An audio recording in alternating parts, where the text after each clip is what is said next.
Alors la détox, il y a plein de façons de la faire. C'est quelque chose qui est très à la mode aussi.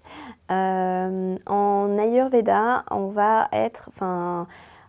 l'Ayurveda va vraiment favoriser la monodiète, qui est de se dire que pendant 2-3 jours, on va manger un seul aliment. Et l'aliment est choisi par rapport à sa typologie ayurvédique.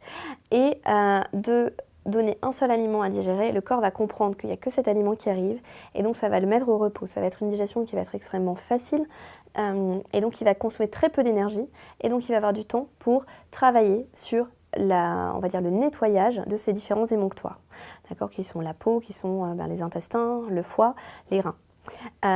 Donc voilà, donc sur ça, on va vraiment favoriser ce nettoyage, et l'Ayurveda va préconiser de faire 2 monodiètes ou 2 changements de saison. Après, c'est vrai que la monodiète, c'est quelque chose qui n'est pas forcément évident à faire socialement, qu'on est au travail avec des collègues, c'est pas forcément très fun, donc c'est vrai que j'ai des clients qui me disent « ah ben non ». Mais il n'y a pas que cette façon-là de faire de la détox. Il y a aussi des détox qui sont, on va dire, plus simple à appliquer. Globalement, on part du constat qu'on mange tous beaucoup trop souvent dans la journée et beaucoup trop en quantité, tous. Donc, notre système digestif est mis vraiment à très forte contribution et se fatigue et se stocke en toxines parce que justement, il n'arrive pas à digérer et à éliminer et à métaboliser tous les aliments qu'on lui donne. Et c'est ça qui crée la fatigue. Donc, à partir du moment où on comprend ça, dire qu'on met son corps au repos, ça peut être à différents niveaux. Mais dès qu'on en fait déjà un, c'est déjà très bien. C'est que ça peut très bien être de se dire, moi j'ai certains hommes qui me disent « ah mais non, moi sauter un repas, c'est pas possible. Le jeûne intermittent, ça c'est inenvisageable. Mais par contre, me dire que le dimanche soir, je saute mon repas et je prends juste une tisane, bah ça y est, je l'ai rentré dans mes habitudes. » Et donc simplement ça va laisser le corps, ça va lui laisser du repas du dimanche midi au lundi matin, le petit déjeuner, ça va lui laisser le temps de se régénérer et de se reposer. Donc déjà ça, c'est un premier geste qui est hyper important et que tout le monde devrait au moins faire un repas dans la semaine. Et au final, c'est pas si difficile que ça à mettre en place. Après, il y a d'autres choses qui sont on peut très bien faire le jeûne intermittent. Le jeûne intermittent, c'est juste sauter un des 3 repas de la journée. J'ai plein de clients qui n'ont pas faim le matin. Et à chaque fois, je leur dis, donc vous n'avez pas faim, et est-ce que vous mangez? Et à 99% des cas, on me dit, ah bah oui, je prends mon petit déjeuner.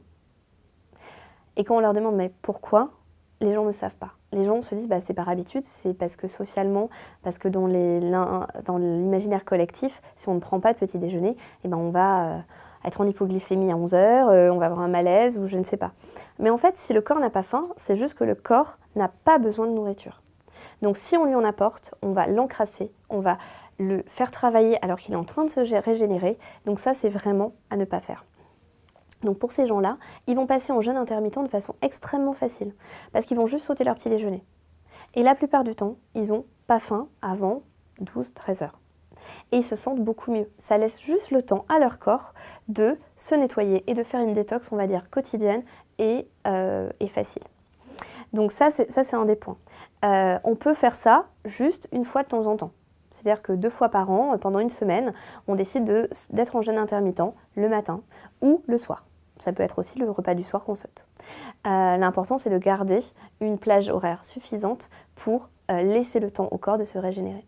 Donc voilà, donc la détox, c'est quelque chose qui est important à intégrer et c'est quelque chose que j'intègre dans mon accompagnement de mes clients, mais pas forcément de façon très stricte, qui va être de façon très adaptée à l'envie, aux besoins de la personne et en tout cas de façon accompagnée. Parce qu'on ne va pas attaquer un jeûne intermittent ou on ne va pas attaquer une monodiète si on est fatigué, si on est enceinte, si on commence à être malade, ça c'est surtout pas. Donc c'est vrai que ces choses-là ont besoin d'être accompagnées. C'est pareil, on ne démarre pas une monodiète du jour au lendemain en ayant fait une raclette la veille.